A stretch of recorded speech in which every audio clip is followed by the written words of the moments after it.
Halo, selamat datang di Alur Cerita Film Desinema. Jangan lupa like, subscribe, and comment. Thank you. Ketika Hyunwoo berjalan membelakangi Ha-in, lampu pun menyala. Dan Ha-in mengatakan bagaimana keadaannya yang sesungguhnya. Ia tak ingat kapan dan kenapa ia pergi berjalan meninggalkan rumah. Tentu hal itu membuat Ha-in sangat takut. 있는지도 모르겠어. 무서워 진짜.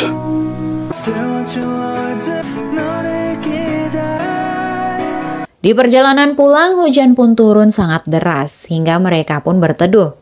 Mereka pun lalu mengobrol membahas alasan Ha-in datang ke sana, yaitu membantu kesuksesan ayah mertuanya dalam pemilihan kepala desa. Tak lama mereka mendengar suara mertua dan kakak iparnya yang mencari Ha-in. Melihat itu, Ha-in sangatlah tersentuh karena keluarga suaminya begitu khawatir padanya. Sesampainya di rumah, Ha-in lalu meminta hairdryer untuk mengeringkan rambut. Karena alatnya sedikit error, jadi Hyunwoo pun membantu Ha-in. Dan karena kejadian ini sangatlah jarang, lagi-lagi suasana pun menjadi canggung. 된 것 같네. Sedangkan kini ibu Ha-in dan Suchol pun melihat video Ha-in di desa Yongduri. Video itu diunggah oleh salah satu warga desa yang menjadi viral. Mereka melihat Ha-in yang terlihat begitu lahap memakan makanan yang ditawarkan oleh para ibu-ibu desa. Dan terlihat jika Ha-in senang dan nyaman dengan sikap mereka. Saat melihat kedekatan Ha-in dan ibu mertuanya, terlihat Nyonya Sonwa sedikit iri kali ya, karena ia tak pernah mendapat senyum lebar dari Ha-in. Kini keluarga Hyunwoo pun ternyata juga berdiskusi mengenai perceraian anak mereka. Ibunya menyuruh suami, anak, dan mantunya ini agar tak pernah membahas lagi mengenai perceraian. Lalu ibunya pun bertanya apakah mereka menceritakan masalah ini ke orang lain. Dan semua menjawab tidak kecuali sang ayah.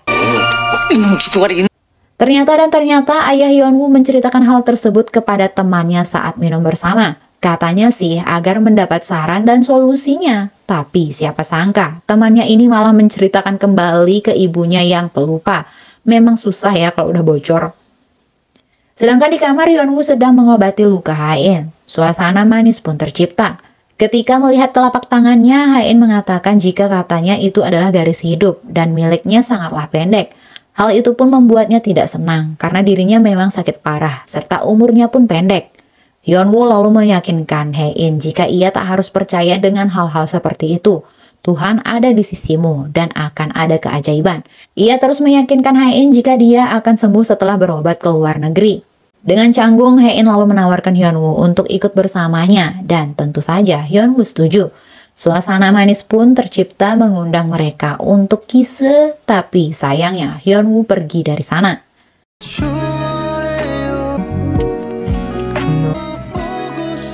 Memang Pak Sutri ini memiliki gengsi satu sama lain untuk mengakui perasaannya. Nyatanya mereka masih sama-sama saling sayang, tapi ya sudahlah, kita tunggu saja. Hyunwoo pun lalu memutuskan untuk pergi ke toko kakaknya dan minum bersama di sana. Kakak iparnya pun kembali membujuk Hyunwoo untuk kembali mencari Ha-in. Namun Hyunwoo menolak karena jika dekat Ha-in, ia berpikir dirinya akan berbuat sesuatu hal yang di luar kendali. Sedangkan di rumah Ha-in mencoba untuk menghubungi Hyunwoo, tapi Hyunwoo meminta Ha-in untuk tidur terlebih dahulu. Dan saat mencoba tidur, Ha-in pun kesal mengingat Hyunwoo yang kabur tadi. Ha-in memutuskan untuk mencari Hyunwoo. Ia kemudian melihat Hyunwoo sedang minum, lalu mendengar jika Hyunwoo akan kembali setelah Ha-in tidur. Tapi alasan sebenarnya adalah Hyunwoo takut berbuat kesalahan alias melakukan hal yang romantis pada Ha-in. Apalagi kini ia sedang mabuk. Ia meyakinkan dirinya kalau ia harus tetap berusaha bersikap seperti awal saat ia berniat berpisah dari Ha-in. Ia tak perlu menyukai Ha-in, terus membencinya dan muak padanya. Namun ternyata semua itu tak bisa dia lakukan karena ya, memang dia masih cinta. Karena gengsi dan tak jujur dengan hati masing-masing, pada akhirnya hati mereka pun sama-sama terluka dan salah paham. Flashback pun memperlihatkan penyebab hubungan mereka yang kini renggang. Hyunwoo melihat kamar bayi mereka dibongkar dan dikosongkan atas perintah Ha-in. Ketika Hyunwoo menanyakan alasannya, ternyata jawabannya adalah karena Ha-in kesal jika melihat kamar itu dan sudah tidak memerlukannya lagi. Aduh, kalau dipikir-pikir mungkin maksud Ha-in kesal pada dirinya karena kehilangan bayi mereka dan tak sanggup melihatnya karena pasti ya sebagai seorang ibu ia sangat kehilangan dan hancur. Tapi ia tak bisa menyampaikannya dengan benar sehingga terjadilah kesalahpahaman. Dan mungkin saja di sanalah awal mula Hyunwoo membenci istrinya. Karena hal itu, Hyunwoo memutuskan untuk tidur di kamar bayi mereka. Di sanalah awal mula mereka pisah kamar sampai sekarang. Mungkin saja jika mereka memiliki komunikasi yang baik, pernikahan mereka tak akan sedingin ini. Keesokan harinya ketika kembali ke rumahnya, Hyunwoo menerima sikap Hae-in yang ketus lagi karena kejadian semalam. Dan saat akan pulang ke Seoul, nenek itu lalu tiba-tiba menyapa mereka dan membahas mengenai perceraian. Tapi syukurnya hal itu bisa dialihkan oleh ayah Hyunwoo, ditambah nenek yang pelupa, jadi Hae-in pun tak terlalu peduli.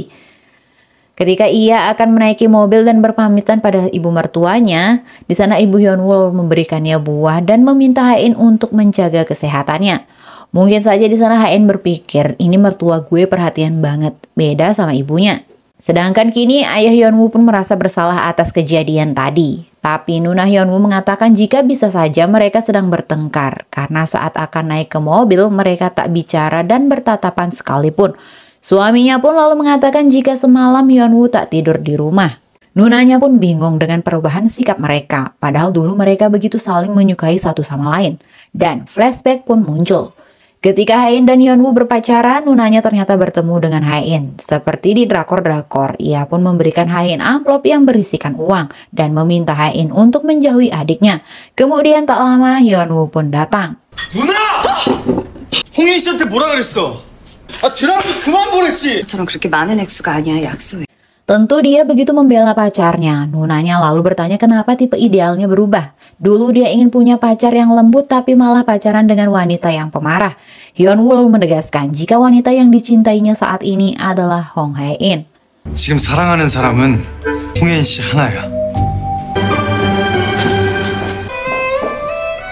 Kini sesampainya di rumah, Hae-in menjelaskan jika dia tak menunggu Hyunwoo semalam dan ia tak bisa tidur karena anjing yang ribut. Hyunwoo lalu membenarkan jika Hae-in memang bukan tipe orang yang suka menunggu. Dari sini saja mereka sudah jelas membohongi perasaan mereka masing-masing. Kemudian Hae-in juga sadar bahwa Hyunwoo di sana basah karena memayunginya. Dengan ketus ia kemudian meminta Hyunwoo memegang payungnya dengan benar. Nah ini, cara menyampaikannya aja ketus. Jadi Hyunwoo pun mengira kalau ia salah dan dimarahi lagi. Ditambah lagi orang ketiga selalu muncul tiba-tiba aja di antara mereka. Ya, ternyata Yunsong menyebalkan ini sengaja menginap dan tinggal untuk sementara di rumah mereka atas permintaan ibu Hae-in. Katanya sih biar gampang karena dia dan Hae-in sedang ada bisnis. Ia juga tak mau jika saja Hyunwoo memintanya pergi karena alasan tidak nyaman. 불편하신 건 아니죠? 불편하다면 마실 건가요? 아니요. Sedangkan di kamar mandi, Hae-in tiba-tiba melihat coretan pulpen di telapak tangannya yang tak bisa hilang. Kemudian Hae-in pun datang menghampiri Yunsong. Dan di sana Yunsong lalu sadar jika ternyata mereka ini tidak sekamar.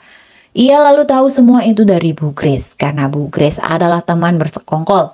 Tak hanya itu, Bu Grace juga mengatakan jika Ketua Hong sangat mendengarkan Hyunwoo dan Hae-in pun begitu. Walaupun sering berdebat, Hae-in sangat mendengarkan saran dari suaminya atas keputusan yang diambil pada perusahaan. Mereka pun berniat mengusir Hyunwoo dari sana agar tak menghalangi rencana tersembunyi mereka. Lebih menyebalkan lagi, di sini Yunsong lalu berbohong. Ia mengatakan jika Hyunwoo sangat aneh karena dia merasa tak terganggu sama sekali saat istrinya bersama teman pria lain. Aduh, padahal tadi faktanya sangat berbeda. Sekarang malah Hyunwoo yang dituduh. Mereka pun kini mengajak Yunsong berkeliling dan akan makan bersama.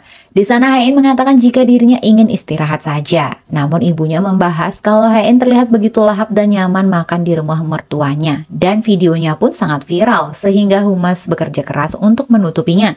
Tentu Hae-in lalu bingung dan bertanya, apakah ibunya kesal karena ia berkunjung ke rumah mertuanya dan makan dengan senyuman yang lebar, atau karena videonya yang viral. Nyonya Sonhwa lalu mengatakan jika dirinya tak kesal sama sekali, hanya saja ia sangat jarang melihat sikap Hae-in yang seperti itu.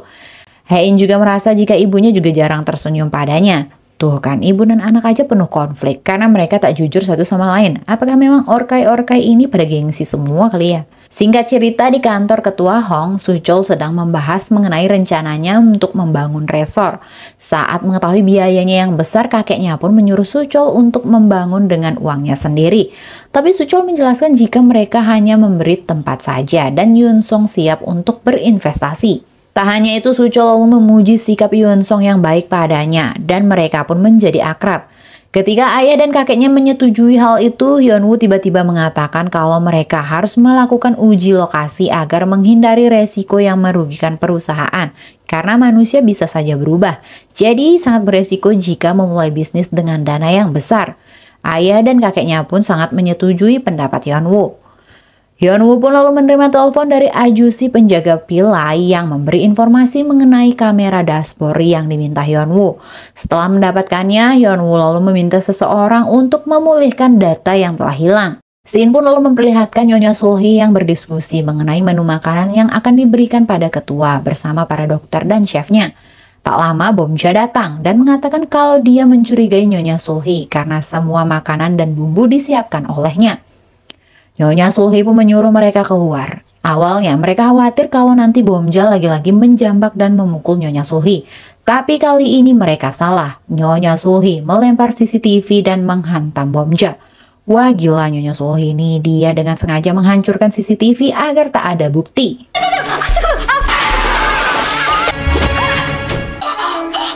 Saat mengadu ke sang ayah, tentu saja ayahnya tak mempercayainya. Walaupun Nyonya Sulhi juga berkata jujur, namun tetap saja ayahnya tak percaya padanya. Tapi Bomja tak tinggal diam. Dia pun mencari detektif swasta untuk mencari tahu semua tentang Nyonya Sulhi. Setelah 20 tahun dirinya tak peduli dengan Nyonya Sulhi dan menganggapnya selingkuhan biasa. Kini Bomja mulai curiga setelah ia mendapat perlakuan seperti tadi dari Nyonya Sulhi. Kini Hein pun lalu menerima panggilan dari Yeonsong kalau tim Herkina akan segera datang. Saat keluar dari ruangannya, penyakit Hein pun kambuh lagi. Di sana, Yeonsong lalu datang. Dan ketika di lift, lagi-lagi Hyunwoo harus menelan kecemburuannya.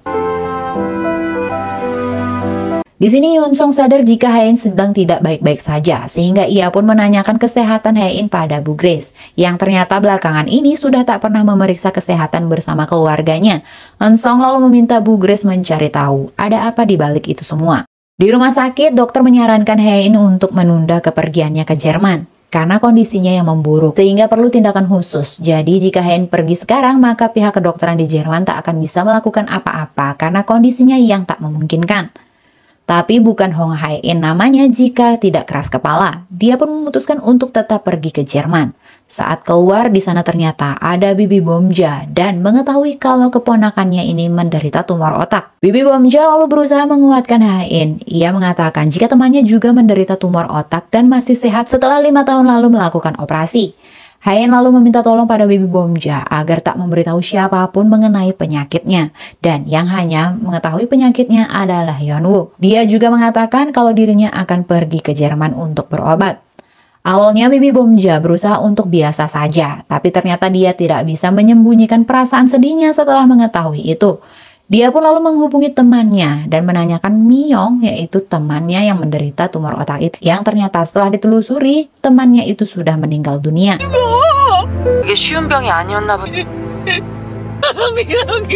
Kini ketua Hong, Bu Grace dan Yeonsong sedang melihat barang-barang antik. Saat itulah Yeonsong lalu mengingat kembali ketika ia masih di panti asuhan dan bertemu dengan ketua Hong yang menceritakan tokoh favoritnya yaitu Napoleon. Dan kalian harus mengingat dua anak ini. Yang laki-laki adalah Yeonsong, sedangkan gadis kecil ini, kita tunggu saja.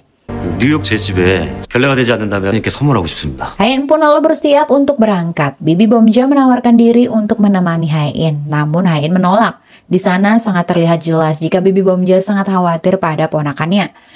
Kemudian saat pulang, Hyunwoo pun melihat Bibi Bomja yang menunggunya. Di sana Bibi Bomja bertanya kenapa Hyunwoo membiarkan Hae-in pergi sendirian. Untuk mengalihkan pikirannya yang sebenarnya mengkhawatirkan Hae-in, Hyunwoo pun pergi memancing bersama Kim Yang. Dan saat Kim Yang pergi menerima telepon dari istrinya, Hyunwoo lalu membuka video wawancara Hae-in. Awalnya biasa saja, namun saat Hae-in mengatakan apa yang paling diinginkannya setelah impiannya semua tercapai, Hae-in mengatakan ia ingin istirahat dan ingin berpergian dengan suaminya. Ia ingin jalan-jalan minum teh bersama dan bertukar kabar setiap hari. Mendengar itu, Hyunwoo pun terharu dan sedih. Hingga keesokan harinya, ia memutuskan untuk menyusul Hae-in ke Jerman. Sedangkan di Jerman, Hae-in menerima pengobatan dan mendapat informasi dari dokter jika mereka belum bisa melakukan terapi karena kondisi Hae-in yang memburuk. Hae-in pun harus menunggu kondisinya menjadi lebih baik lagi. Your condition and try again. 뭘 자꾸 시간이 필요하대. Kini ia pun berjalan-jalan ke tempat yang pernah ia datangi bersama Hyunwoo untuk menghilangkan penatnya. Ketika ia melepas sepatunya, tiba-tiba ia mendengar suara Hyunwoo memanggilnya. Dia pun mengira itu adalah halusinasi, tapi ternyata tidak. 홍혜인! 뭐야? 이제 한참까지 들리는 거야, 뭐야? Hyunwoo menjelaskan kenapa dia bisa mengetahui lokasi Hae-in saat ini. Ya, tempat itu adalah tempat bulan madu favorit Hae-in. Karena Hae-in memutuskan pergi dari rumah sakit setelah pengobatannya ditunda, sehingga Hyunwoo pun teringat tempat itu. Hae-in lalu mengatakan jika ia tak suka lagi tempat ini, karena tempat tanpa kecemasan atau air mata itu adalah semua bohong. Hyunwoo lalu menjawab dan mengatakan kalau Hae-in lah yang berbohong. Di sana, Hyunwoo lalu mengutarakan rasa kesal yang dia simpan selama ini. Hae-in yang melanggar janjinya kalau ia tak akan pernah membuat Hyunwoo menangis. Tapi nyatanya selama pernikahan Hyunwoo begitu sering menangis ketika sendiri. 뭐지? 너랑 결혼하고 싶어서.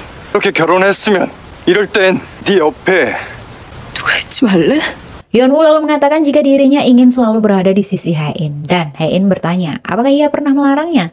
Karena faktanya Hae-in juga sangat ingin selalu berada di sisi Hyunwoo selamanya. Nah kan kalau jujur satu sama lain dengan perasaan masing-masing kan enak, jadi paham. Kini mereka pun bisa mengobati luka mereka pelan-pelan.